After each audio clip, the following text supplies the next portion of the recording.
भैया मोड़ के अंदर कबूतर को तैयार करना पड़ता है। सारी देखो, बेशक लो फ्लायर है बेशक हाई फ्लायर है तो वो बर्ड्स ही ना।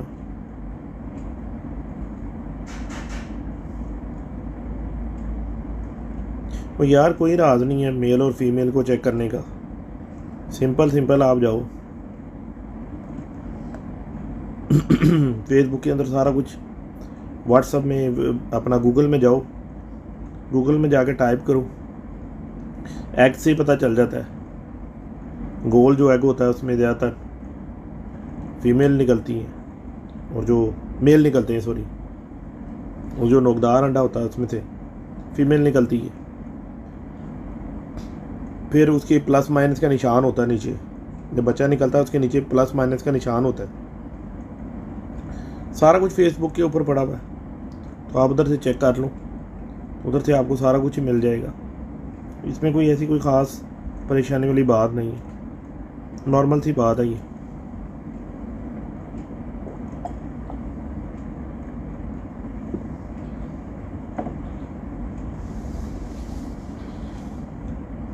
सीखने वाली जो बात है कबूतरबाजी में, वो वही है जो मैं हर दफ़ा और हर अपने इंटरव्यू में बताता हूँ। कबूतर की हड्डी है, उसका जोड़ है, उसका पर है, उसकी दुम है, यानी उसकी बॉडी पूरी। देखो अल्लाह पाक ने कोई भी उसको, इंसान है, इसकी मिसाल मैं आपको ऐसे देता हूँ, जैसे अफ्रीका का आदमी है, उसको हम चाइना के बंदे की लातें लगा दें तो उसका बैलेंस आउट हो गया ना, परफॉर्म नहीं करेगा, काम नहीं कर सकेगा। तो अल्लाह ताला ने पूरी कायनात पे ना हर चीज़ को जो जो चीज़ें दी हैं ना, वो बड़ी मायने रखती हैं, खुदा की कुदरत है उसमें। तो कबूतर परवरी के अंदर भी आपको बैलेंस कबूतर देखना चाहिए। अब जो बंदे मैराथन एथलीट्स जो उनसे लोग हैं जो रेसिंग करते हैं, भागते हैं, आप उनके ऊपर देखें, उनके ऊपर कभी गोश नहीं चढ़ता। वो स्लिम स्मार्ट लोग होते हैं, ठीक है जी, लंबे लंबे पतले पतले।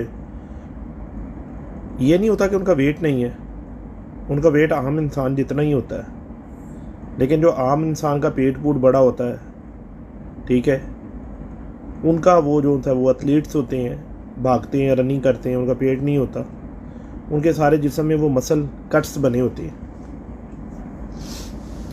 तो जो हम कबूतर परवरी है ना हमारी, इसके अंदर भी हमें जो है ना कबूतर इस तरह ही देखना चाहिए कि जो आपका बर्ड्स है ना वो एथलीट्स होना चाहिए, उसके ऊपर गोश्त नहीं होना चाहिए एक्स्ट्रा, ठीक है, तो वो आपका कबूतर परफेक्ट काम करेगा।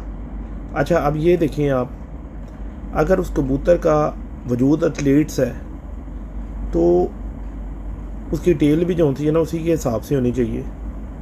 ये पॉइंट्स होते हैं, ये पॉइंट्स होते हैं। देखें जैसे मुर्गा है, घोड़ा है, कुत्ता है, कोई भी जानवर है, ठीक है ना, या परिंदा है, उनके जो शिकारी होते हैं ना वो उनके पॉइंट देख रहे होते हैं, उनके पाँव देख रहे होते हैं, उनकी गर्दन की शेप देख रहे होते हैं, अगले पाँव का स्टाइल देखते हैं, पिछले पाँव का स्टाइल देख रहे होते हैं। हाँ जी मुबशर की हाल है, ठीक ठाक हो। तो वो ना उनके ना पाँव का, उनका स्ट्रक्चर का, वो सारा कुछ अकाउंटिंग होता है, ठीक है। अगर तो इन चीज़ों में कोई बात ना होती तो फिर एक नॉर्मल जो आम घोड़ा होता है वो रेस क्लब जाके क्यों नहीं भागता? वो स्पेशल घोड़े क्यों होते हैं जो रेस क्लब में भागते हैं? या अगर ये चीज़ें ना होती तो ये कुत्ता तो कुत्ता ही है ना, एक रेसर कुत्ता जिसको हम ताज़ी बोलते हैं, ताज़ी कुत्ता होर होता है, और जो आम हमारे शेफर्ड या कोई भी हमारे कोई लेब्रा जो भी और डॉग्स हैं वो और तरह के होते हैं। तो रेसिंग जो परिंदा या जानवर है ना वो एथलीट्स होना बहुत ज़रूरी है, मेरे नज़दीक तो इसी तरह है। जो आपका कबूतर खुडे में पड़ा हुआ इतना मोटा हो गया, ठीक है जी, हाथ से आपको मैं अंदाज़ा बता रहा हूँ, इतने मोटे हो जाते हैं, जिस्म पे उनके गोश्त चढ़ जाता है, ठीक है,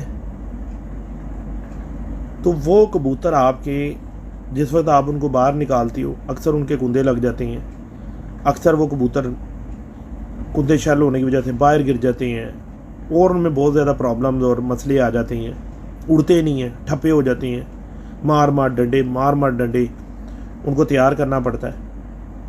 तो हम ऐसा क्यों ना करें कि हम पहले एथलीट्स रख लें कि जिन कबूतरों को हम जितना मर्जी दाना डाली जाए, जो मर्जी अच्छे से अच्छी उनको मेडिसन और विटामिन और प्रोटीन जो कुछ हम दे सकते हैं उनको हम दें, उन कबूतरों के ऊपर गोश्त नहीं चढ़े। वो होते हैं मैराथन एथलीट्स, और वही आपके बर्ड्स हमेशा आपको कामयाब करवाएंगे और आपके आगे आएंगे। मैं ये नहीं कहता कि कबूतर के वजूद के ऊपर चर्बी नहीं होनी चाहिए, अगर उसकी चर्बी पिघल गई तो कबूतर तो आपका बेकार हो गया। चर्बी होनी चाहिए, लेकिन इस तरह की चर्बी नहीं होनी चाहिए कि वो बिल्कुल ही बेडोल बेशक्ला हो। शक्ल से होना चाहिए कबूतर ना, कि आप अपने केज में जाएं तो आपको मज़ा आए बर्ड्स देखकर, यार वाकई बर्ड्स हैं, बड़े मज़ेदार परिंदे, कि बिल्कुल खिंचे हुए कबूतर है। देखिए मैंने सब उस्तादों के कबूतर देखे, बहुत अच्छे हैं, बहुत अच्छे कबूतर होते हैं उस्तादों के पास और हैं भी, लेकिन तादाद नहीं देखी अच्छों की, कोई भी घर हो तादाद अच्छों की नहीं देखी, चंद एक परिंदे बस जो दिल में लगे। क्योंकि मेरा कबूतरबाजी में ना आँखों से या कलरों से या कलरफुल आइज से मेरा कोई लेना देना नहीं है। मेरा लेना देना है कबूतर की परवाज़ के साथ, उसके पॉइंट्स पूरे देखने। देखिए जी, जब एक बर्ड के अंदर खून भी अच्छा है और उसके पॉइंट भी पूरे हैं, तो वो इस तरह ही हो गया जैसे सोने पे सुहागा। ठीक है, अच्छा जो बर्ड्स होगा ना, अच्छा बर्ड्स ही अच्छी ब्रीड बनाएगा और अच्छा काम करेगा। कई उस्ताद कराम कहते हैं जी वो फजूल गल्लां ने इन्हां गल्लां 'च ना पवो, मैदान नूं देखो तो इंज करो तो उंज करो। उन उस्ताद कराम के लिए बात कि जी जो गर्मी में कबूतर 9-10 बजे तक उड़ते हैं, ठीक है जी, ज़रा आप उनको 11 बाजियाँ शाम तो बैठा के दिखाओ, अगर ये बातें फजूल है ना। या ठंड में जो कबूतर शाम तक उड़ते हैं उनको ज़रा गर्मी में तो उड़ा के दिखाओ, पता चल जाएगा उस्तादियों का। फिर भला क्या कहती है, अक्सर मैंने उस्तादों को देखा है कहते हुए, दुआ करो टेम्परेचर पै जाए, गर्मी हो। और जब गर्मी हो जाती है ना तो फिर कहते हैं यार दुआ करो कोई कदी बारिश पै जाए ना, मौसम थोड़ा जा गुलाबी हो जाए। फिर किधर गई अकड़ें, क्यों इतने बड़े बड़े बोल बोलते हो कि जब उसको पूरा नहीं कर सकती हो। ये हम लोगों को एक झांसा दिया हुआ है, बेवकूफ़ बनाया हुआ है हम लोगों को। ठीक है जी।